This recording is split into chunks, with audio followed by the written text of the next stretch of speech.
Assalamualaikum warahmatullahi wabarakatuh. Kami dari kelompok 6 akan mempresentasikan hasil diskusi kami yang beranggotakan saya sendiri, Reza Izzatul Hania, yang kedua Sydney Mufidah, kemudian Melia Zuliana. Kami di sini akan mempresentasikan tentang teori penawaran Islami. Penawaran sendiri menurut konvensional disebutkan di sini menurut Tri Gunawaningsih, yaitu jumlah komoditas atau output baik berupa barang maupun jasa yang akan dijual oleh perusahaan. Kemudian hukum penawaran sendiri dalam ekonomi konvensional disebutkan perbandingan lurus antara harga terhadap jumlah barang yang ditawarkan, sehingga disebutkan apabila harga barang atau jasa itu naik, maka penawaran akan barang atau jasa tersebut meningkat, sehingga perbandingan itu lurus.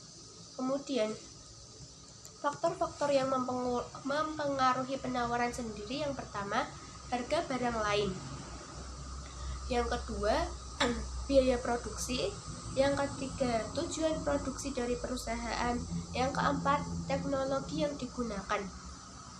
Jadi semakin canggihnya teknologi yang digunakan suatu perusahaan, maka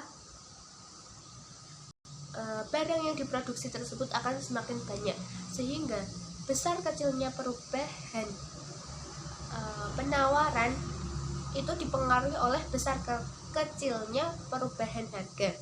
Kemudian definisi penawaran menurut Islam. Penawaran menurut Imam Al-Ghazali disebutkan banyaknya barang yang ditawarkan oleh penjual suatu pasar tertentu pada periode tertentu pada tingkat harga tertentu. Jadi Imam Al-Ghazali itu berpendapat penawaran menurut beliau adalah barang yang ditawarkan pada suatu pasar tertentu pada periode tertentu dan pada tingkat harga tertentu. Jadi penawaran itu yang ditawarkan pada suatu keadaan tertentu. Kemudian faktor-faktor yang mempengaruhi dalam penawaran dalam Islam sendiri, yaitu yang pertama maslahah, yang kedua keuntungan. Keuntungan sendiri dibagi menjadi dua, yaitu harga barang, dan yang kedua biaya produksi. Maslahah sendiri yaitu kemanfaatan dari suatu barang yang diproduksi tersebut. Maslahah ini adalah pengaruh maslahah sendiri dalam penawaran, yaitu tergantung pada keimanan pada seorang produsen tersebut. Jika jumlah maslahah yang terkandung dalam barang yang diproduksi tersebut meningkat, maka produsen tersebut akan meningkatkan jumlah produksi barang tersebut, atau yang disebut dengan ceteris paribus. Kemudian yang kedua keuntungan. Keuntungan ini sendiri bagian dari maslahah, karena dapat mengakumulasi modal yang dapat digunakan untuk berbagai aktivitas lainnya. Kemudian faktor yang mempengaruhi dari keuntungan, yang pertama harga barang. Jika harga barang turun, maka produsen akan mengurangi produksinya. Kemudian biaya produksi. Jika biaya produksi turun, maka keuntungan produksi akan meningkat. Kemudian pada kurva penawaran jangka pendek, dari kurva tersebut dapat dijelaskan apabila harga pada saat MC atau marginal cost sama dengan AVC atau average variable cost, maka titik perpotongan ini disebut titik impas, atau di mana harga ini produsen tidak mendapatkan laba ekonomi, namun hanya mencapai tingkat titik BEP atau equilibrium. Dengan demikian, titik impas hanya bekerja pada saat harga di atas AVC. Untuk mendapatkan tingkat keuntungan yang optimal, produsen akan berproduksi ketika MR sama dengan MC. Apabila diasumsikan pasar persaingan sempurna, maka harga barang atau P juga berasumsi sebagai MR. Dengan demikian, MC sama dengan P sama dengan MR. Pada gambar di atas, berlaku di pasar jangka pendek adalah P aksen, maka produsen akan memperoleh keuntungan ekonomi sebesar P aksen, E aksen, QS. Kurva MC yang berada di atas kurva ABC adalah garis yang menerangkan produsen bersedia maka produsen akan memperoleh keuntungan ekonomi sebesar P aksen, E aksen, QS. Kurva MC yang berada di atas kurva ABC adalah garis yang menerangkan produsen bersedia berproduksi. Maka jika kedua kurva tersebut dihubungkan, yang kurva sebelah adalah kurva U, maka jika kedua dihubungkan, tampak adalah fungsi penawaran untuk individu produsen, bukan untuk penawaran industri pasar besar.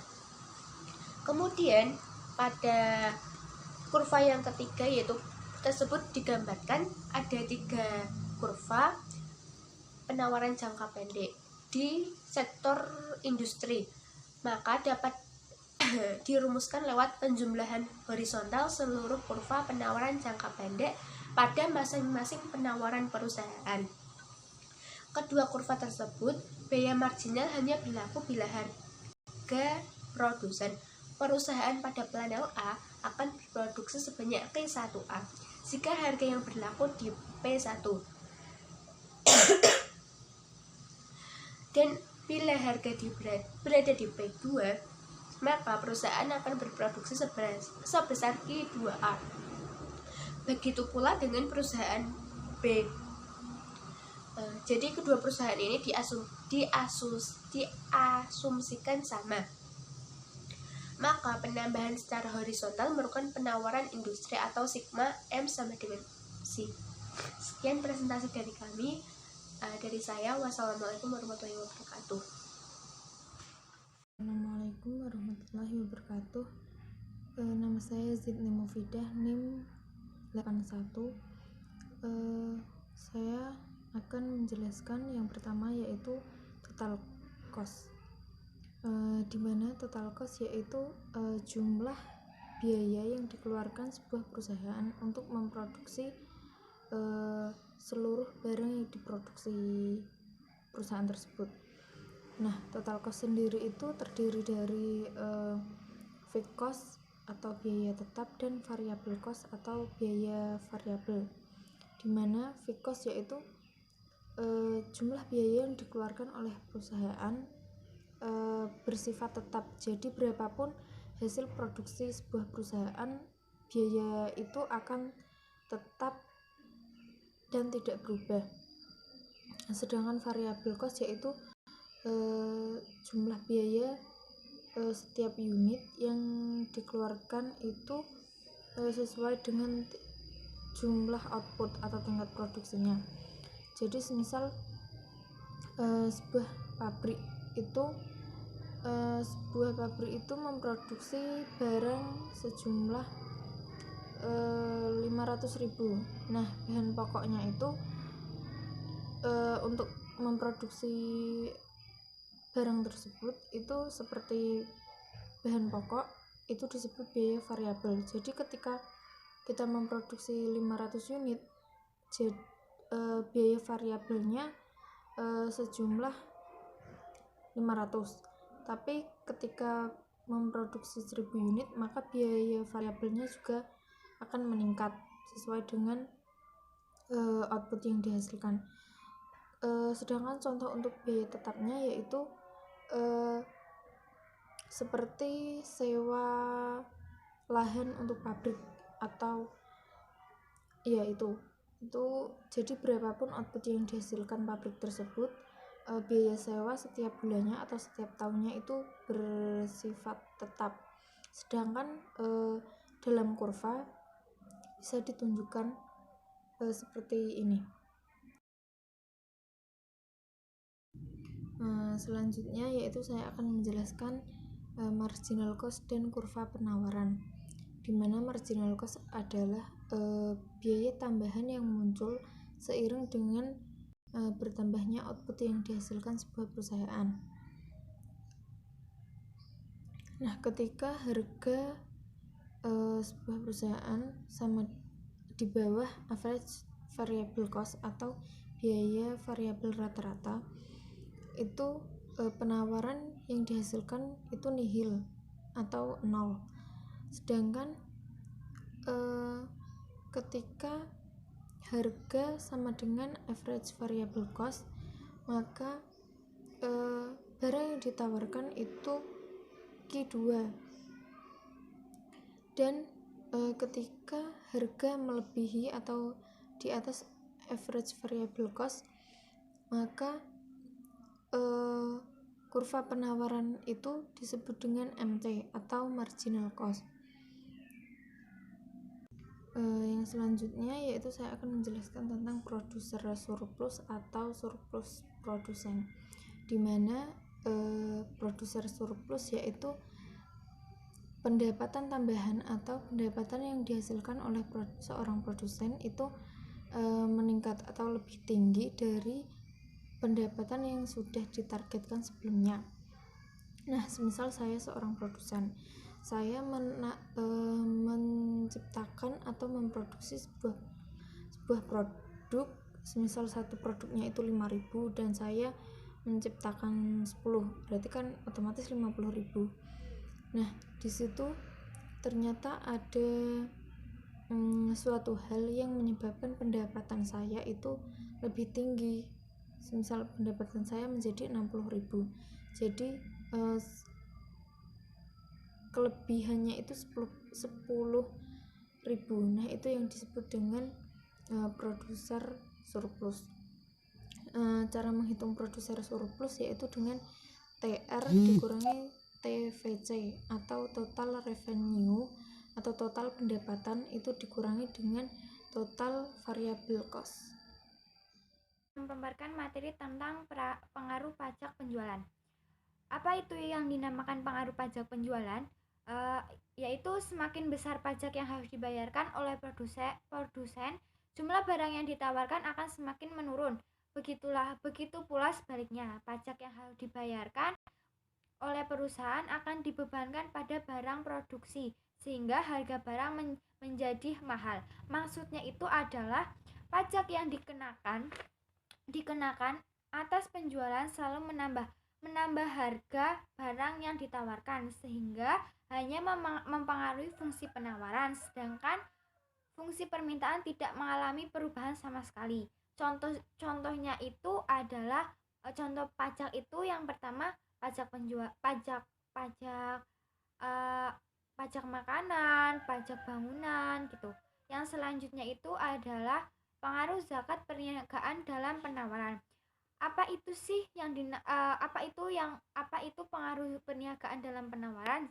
Zakat yaitu upaya memaksimalkan profit, berarti memaksimalkan produksi surplus sekaligus memaksimalkan zakat yang harus dibayar. Dengan adanya pengenaan zakat perniagaan, perilaku memaksimalkan profit berjalan sejalan dengan memaksimalkan zakat. Zakat itu wajib untuk umat muslim, karena zakat di dalam zakat perniagaan itu, maksud dari zakat perniagaan itu adalah di mana objek perniagaan itu sendiri adalah berupa barang yang ada yang dapat diperjualbelikan.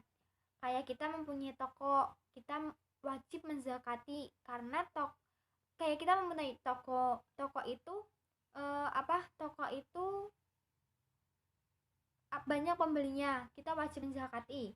Kewajiban zakat perniagaan bagi orang pengusaha muslim, maka sendirinya mungkin ia akan mengalokasikan sejumlah dana yang digunakan membayar zakat. Yang selanjutnya adalah di situ dijelaskan kurva internalisasi biaya eksternal. Apa sih itu maksud dari kurva di atas? MC itu kan ada MC. MC itu adalah produksi.